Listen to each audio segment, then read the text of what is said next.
makes sense.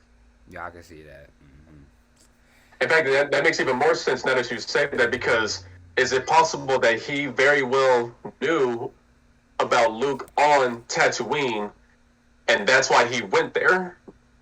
Mm. That. That actually makes some sense there. That actually makes sense. Mm. Now, what?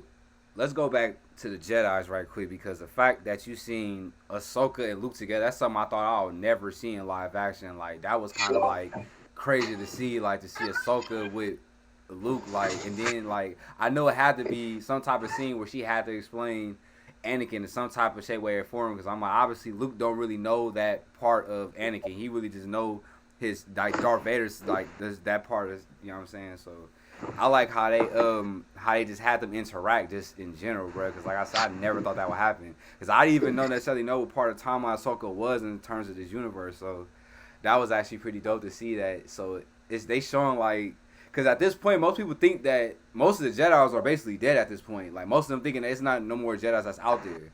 So the fact that you still got these three that's almost looked at as like the most powerful Jedi's that's out there, and plus you got Grogu, it's like, bruh, that's pretty dope. Like I like how they did that. But then when you look at I mean like the new trilogy, when you see how things turned out with Luke, it's like, damn, like we gotta know how things turned out leading up to that, bro. Because I'm like, it's so much that you could talk about with that, bro. Because it's like Luke was made to be the chosen one, to see how the order failed again after it was left from Yoda to him. It's like, damn, bro, like where could it lead to? That's why I'm like, Grogu have to be our only hope for this franchise going forward. Because I feel like he will probably be the only person to keep it going if that's the case.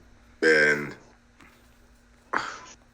I really hope that they don't make, and they might go this way, but I really hope that they don't make Luke as pathetic as the Luke we seen in Last Jedi, because this Luke is seeming to be that Luke. Like the way I felt like, bruh, like you didn't want to take Google, you didn't want to take Grogu back yourself. You wanted to have R2D2 Uber him back. Right, yeah. I was like, bruh, that's lazy and that's messed up. I was like, I really thought that Luke would have joined in. I came and brought Grogu, joined in on the fight and all that.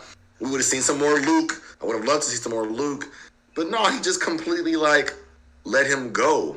And he didn't, well, obviously he might have told him, hey, you're still a Jedi. You still have time to train. Who knows? We don't know if he did or not. But what we do know is that, bruh, just let him be. And I'm like, I'm not feeling that at all. Like, I don't know. I think that I've heard someone saying that there was rumors that George Lucas and them was about to retcon the story of how Ryan Johnson wrote Luke's story at the end. So that's still I've heard that. Like a lot of people are saying that. And they're saying that because he found Yoda's lightsaber, that could be the proof that it's retconned. Because Yoda's lightsaber was supposed to be destroyed. It was proven to be lost in another. And if it was proven to be lost in canon back in the day, and then in a comic book about 10 years ago, it was proven to be destroyed in the Purge. So if they found it, that could be retconning. He could actually be doing something different. And I love the fact that he's doing something different. Like he actually already proven himself to be a better Grand Master than Yoda. And people don't even realize that. The reason why I say that he's already a better Grand Master, he's a better, Grand Master in a sense than Yoda, is that he actually gave his Jedi a choice. Right. He gave him a choice. No one gave Anakin really a choice. They was like, bruh, you're the chosen one. You're going to be a Jedi. Even when the Jedi didn't want him, right? Qui-Gon was so adamant about it. No one actually said, yo, do you want to be a Jedi? Right? Like, no one actually asked him. No one actually asked Ahsoka. People don't really give these people choices. So he gave him a choice, something that Yoda did not give Luke when Luke wanted to go help and save his friends and sister in Empire Strikes Back. So that was good. I thought that means that he's at least going to be a benevolent Grand Master. And I believe that he wants his people, like you should know, Luke, I don't know if you guys know, Luke, as a Grand Master, wanted his people to have love and attachment because he felt that the Force is stronger when you have something to fight for. Right. This Luke might be that way. He might not. I hope they really make him that way because that's a cool one. And that's kind of what me and my wife was talking about too, because we were looking at it as the Jedi say, like, to not have attachment, and even then they're kind of like, okay, they look at them as a youngling, as a young child, and they're like, okay, this child is force sensitive. We're gonna take him to train him to be Jedi. And me and my wife was talking about that, and we're like, how different is that from the Sith? It's not. It's not. It's not that different from the Sith.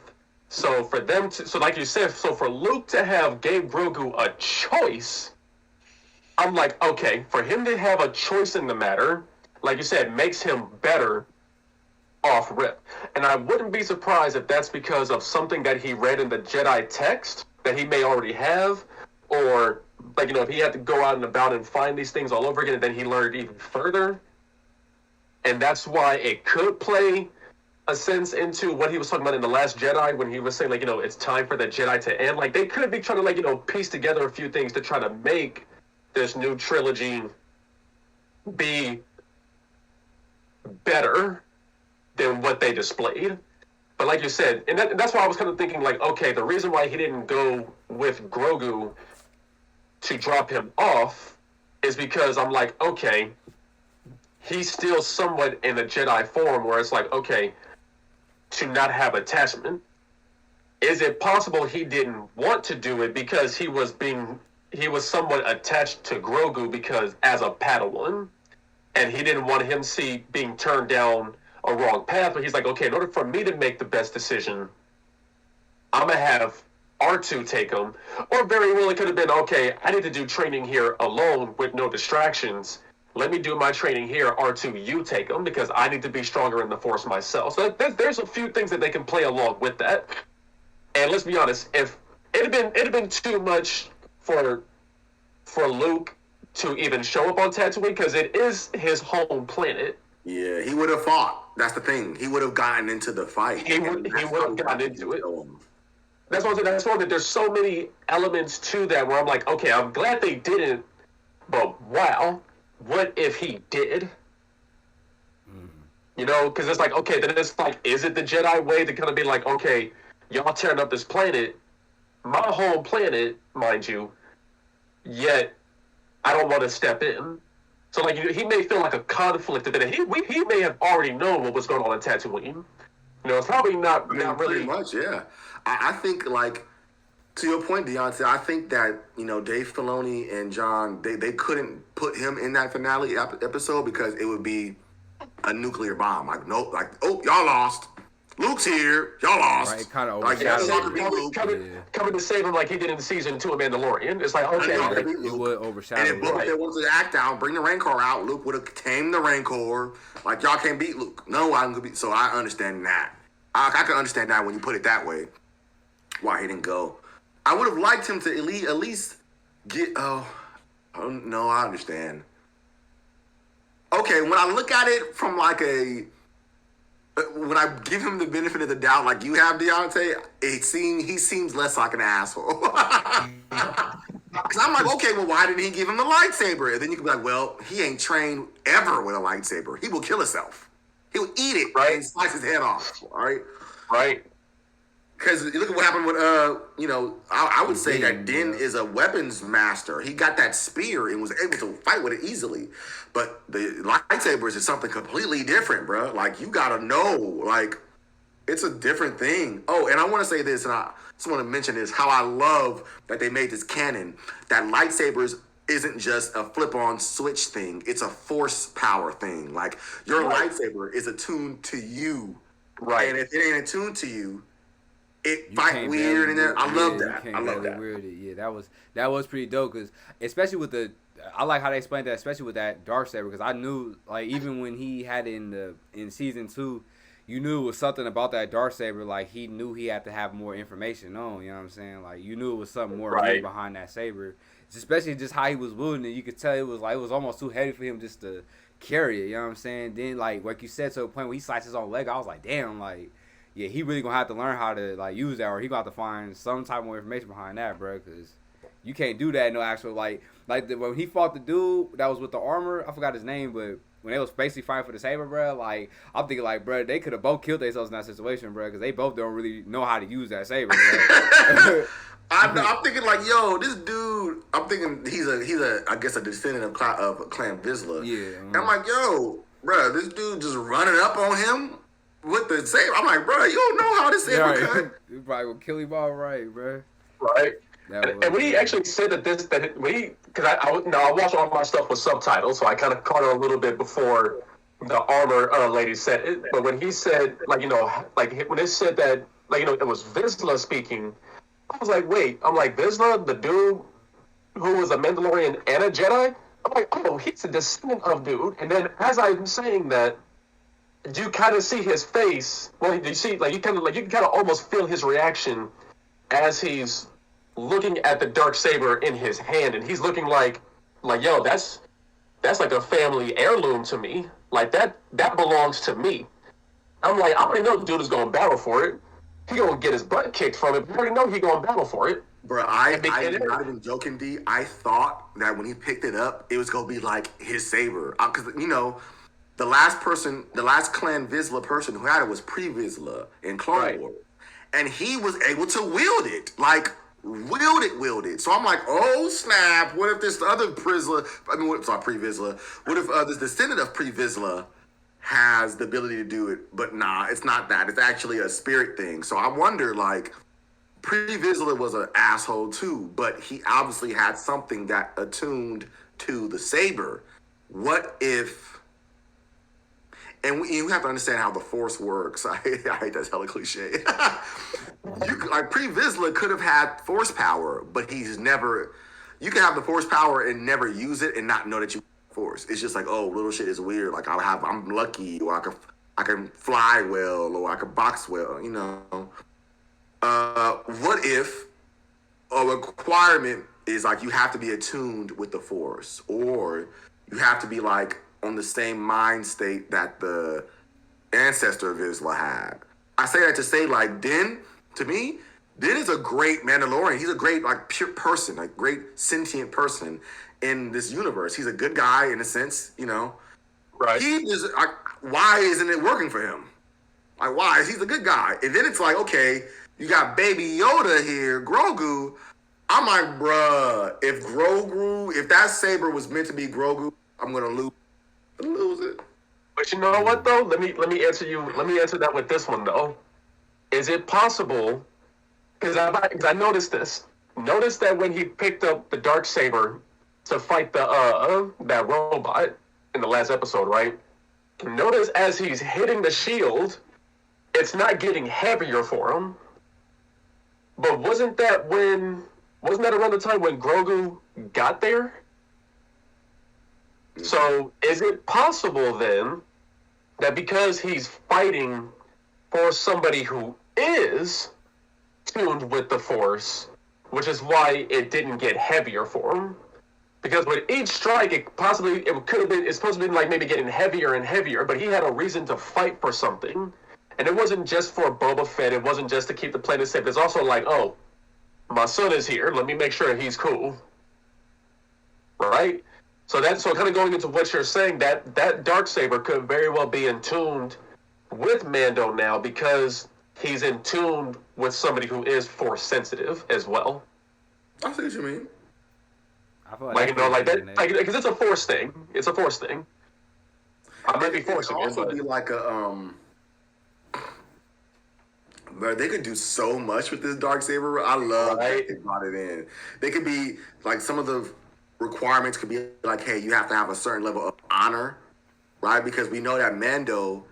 People think that Mando lost his honor by taking his helmet off. Nah, Mando lost his honor because he let Grogu go and went to a people who crazy, like his clan or his they were the you have to move the cult whatever his crew. They're not true Mandalorians. They're the offshot Mandalorians that peeled off of the Empire, that peeled off of the Mando world before they actually went to war with Empire. I believe that either it's an honor thing, like you have to have a certain level of honor In conjunction with that, it could be like, hey, you got to be a true Mandalorian. For example, he's not a true Mandalorian because he doesn't walk the true creed. The true creed of Mandalorian probably isn't like, I have to keep my helmet on. I don't know. All I know is Pre Vizsla kept his helmet off and stuff, but he was able to wield the sword. We have to find the connections there, as well as like it could be simply like you just ain't got no training with it. Who knows? I love the mystery though, because it could be anything. I feel it. I think that could possibly be what season 3 is of Mandalorian. You know what I'm saying? Because now we got different like people that represents this Mandalorian helmet, but they all got different beliefs. You know what I'm saying? So it's like it'll probably just come together. Like when it most likely they gonna all try to come for that saber. I feel like it'll either be if it ain't no bigger villain that's outside the situation. It'll probably be most likely just each of them, like from Bo-Katan to the armor and the other dude that y'all just talking about, and Boba, and then like they'll all come together basically over that saber and just see who has a, you know what I'm saying, just that, you know what I'm saying, better belief of who should rule over Mandalore just in general, you know what I'm saying. I feel like it's gonna probably come down to that, or we know it could be another character that we don't know about that could possibly come through there, that like it could be like another person that has a helmet on that we don't know about, like Thrawn. Yep, because they've been teasing his name since the second Since season. Ahsoka mentioned him. Mm-hmm. So Yep. Yeah, that could be. And we have to realize that you have to see the theme, right? The theme here is more about 70% of Star Wars fans did not like the last trilogy. That's the fact. That's a fact, right? That's data. Don't forget though, not even just us fans, the actors themselves didn't even fully like the trilogy. Mark Hamill to this day talks shit like how him and Ryan Johnson used to be like this. John Boyega said that he didn't like the trilogy. Right. Even Harrison Ford, he didn't know we fuck with it like that, but he didn't like that shit either. I say that to say they want to find a better way to tell a story because that way didn't work. What we've seen so far is that everything that came out has been tied to the same storyline, whether we know it or not, right? So understand that Cad Bane was shown in Bad Batch. Right after that, he was shown in Boba Fett. Right. Boba Fett was shown in Mandalorian. Right after that, he was shown in his own show. So I feel like the main story is surrounding Mandalorian story. So with that being said, like we talked about, I think maybe last year, how the huge battle, I believe, is going to be a 3-way battle. I believe it's going to be Din Djarin and his now army, right? Him and Boba got an army now. They're building, right? And he's a lieutenant or a general. So imagine he like, yo, Boba, we got to go, Boba like, all right, crew, let's go. So him and his crew. Then you got Bo-Katan Kryze and the remnants of the Mandalorian Empire. And then you got the remnants of the Empire. We forget that they still want Grogu. They still looking for Grogu. Yeah, he's still right? Really up. And Moff Gideon was not the boss. He was not the boss. You're right. Right? We have to realize I think I know where you're getting at. There's little things that you could tell. Little things, right? One of the things could be what he was wearing. Admirals or generals don't wear that at all, bruh. You know what they wear. Same stuff Grand Admiral Thrawn wears and stuff like that. I believe that Grand Admiral Thrawn will show up in the next Mandalorian season, or at least one of the next ones. And he's going to be, if it's not going to be him, it's going to be someone. I guess he's locked up. So it'll be someone of the Empire who still wants Grogu because they still want him. They already started, and they've already gave us a sneak peek about cloning and about how they actually had their plan like decades earlier in Bad Batch when they actually captured. You're right. Yeah. When they captured Nala Sang. Nala Sang. They captured her, bro, and she was the lead cloning scientist, and you don't hear nothing else from her, bruh. She was the one who's, bro. I'm telling you, the way Dave Filoni and Jon Favreau is telling the story, I think is epic because they made one storyline, which is Mandalorian, right? Then they made the Bad Batch. Then they made Boba. Then they probably gonna make something else. Probably gonna be Ahsoka. Maybe Ahsoka's story alone is supposed to tie into this. Because think of it like this, y'all. She's already showed up in 2 different episodes in 2 different Mandalorian stories. You feel me? Right. Yeah. So I feel like the main story is Mando, and it's all gonna tie in. It's all gonna tie back in. I think it's gonna be pretty good. I feel that because that's what I'm saying. Because I know for season 3 of Mandalorian, we already know the storyline for that one. It's going to be him trying to earn his honor back into the Creed. But I would not be surprised if that was the original plan, like in maybe the first 2-3 episodes. But then he's going to be like, why would I want to go back into that Creed? Because along his way of going back into, I think like the mines or something to be able to like earn that honor back, he learns more about the true Mandalore way. And he's gonna be like, wait, this Creed ain't doing it right. Like I've read the text, like I've talked to the people who are, who may possibly still be there. And along with that, we're gonna see more about the Night of 1,000 Tears. I think it was called, right? Yeah. And then along with that, because I'm pretty sure Thrawn is gonna be mentioned somewhere up in that as well, which is also, like you said, it could tie into Ahsoka. So that's when, season 3 from Mandalorian, I think is going to be the main one to, really, help branch out Ahsoka along with Thrawn, going back to the Obi-Wan series to where, they're going to be mentioning, some stuff here and there. Like you said, it's going to connect more to Bad Batch. There's a lot more that can be done with this just from us seeing what had happened in this season of Boba Fett.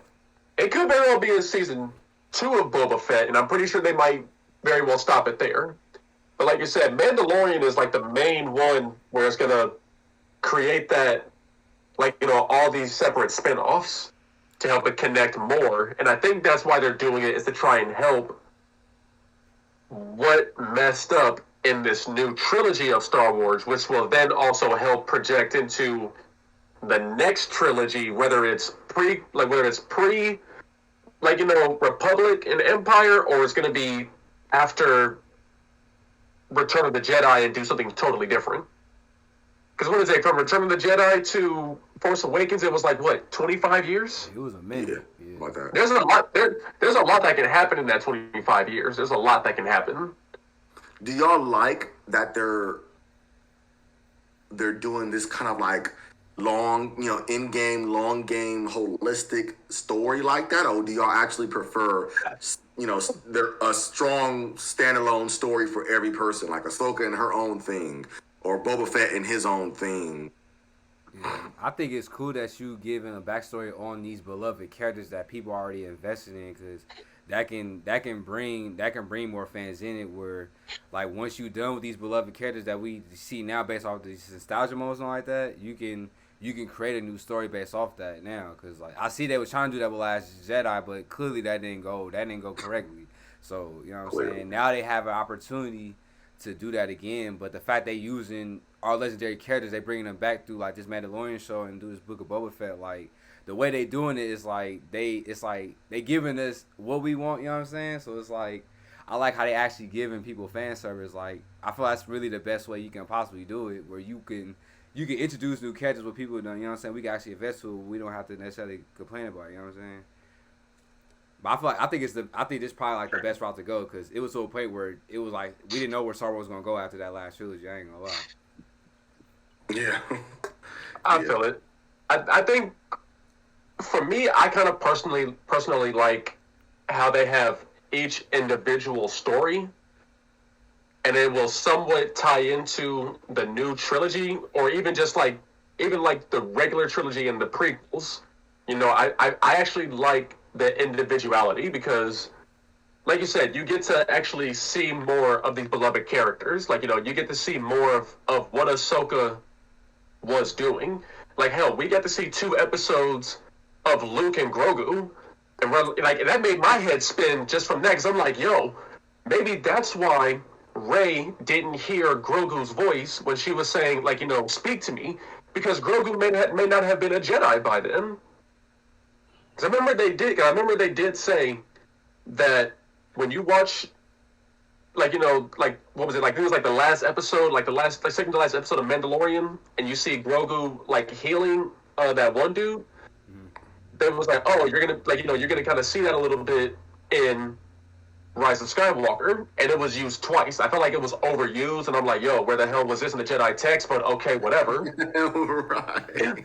I'm like, where was this when Qui-Gon was stabbed? Yes. His stab wasn't even that bad. It was straight through the gut. I'm like, man. I'm like, yo, like, she was able to heal Kylo Ren. I mean, Obi-Wan, where you at? But I mean, at the same time, you were still a Padawan, so I get it. I get it. That's why I'm like, damn, okay. I didn't even think of that, damn. Because of that. That's what I'm saying. That's why I'm like, okay, because of all of that, I'm like, okay, that could be why we don't hear Grogu's voice when Rey was saying "speak to me," because he didn't choose to be a Jedi. He chose to be, like, with Mando, or very well could even be, hey, maybe Grogu is actually still alive, but he's just not considered a Jedi Master yet. Right, he's like, not even, maybe he's not even considered what we call a Jedi, because Ahsoka isn't a Jedi, right? She's technically very true. She's a great, I don't even know what she calls herself, but I'm just going to call her a gray Jedi, which I'm going to call something separate than a real Jedi. But we have to remember that a Jedi isn't someone who's force sensitive. A Jedi is someone who's force sensitive, who follows the lifestyle and the faith and the belief of the Jedi Order. Right. Right. So I think that, so for example, once Grogu adopts the Mandalorian creed, he technically is no longer a Jedi. Right. Technically. And with that, that might open up a whole new box of worms. What if what Luke was mentioning was that his way, his Jedi had to end for the true version of Jedi, which could be Grogu's Jedi, to exist? That's going, obviously, that's reaching. That's reaching. But I'm saying, though. Right? But you know what, though? That's not that far of a reach. Like when you hear people say that's a reach, it's like this. Your reach is like, it's right here. Like, it's just right there. Because, like you said, when Luke said it's time for the Jedi to end, he could very well, I mean, granted, I know this is Last Jedi we're talking about here, so we're kind of retconning that movie ourselves. But it wouldn't surprise me if he's saying the Jedi must end because of what he's seen in Grogu. Hell, it could be because of him and Ahsoka having a long talk about what transpired in the past, and he's like, you know what? Wow, that's what I'm saying. I didn't even think of that one. That's what I'm saying. So he's like, okay, you know what? I was going to train this Jedi, and honestly, very well, Ahsoka could have still been alive while he was talking to Kylo Ren. And maybe just because of old age with Ahsoka or something, like, she probably got overpowered or she probably died. Like, because of the takeover that Kylo Ren was doing, we don't fully know yet. That's why he's like, it's time for the Jedi to end because I had this conversation with Ahsoka and I now understand the error of the Jedi way. Like, that could be something to be played upon. Because do we know when Ahsoka series is supposed to be taking place? Is this before Mando? We don't after? know. We don't know, right? We don't know. All we know is I guarantee we know that it's post Bad Batch, or it's post not Bad Batch. Sorry, it's post yes. So obviously, yeah, it's post Bad Batch. Right. So probably post. That's all we know. Post Bad Batch. That's all we know. We don't know if it's during or after Rebels. Her goal is obviously finding Thrawn. Right.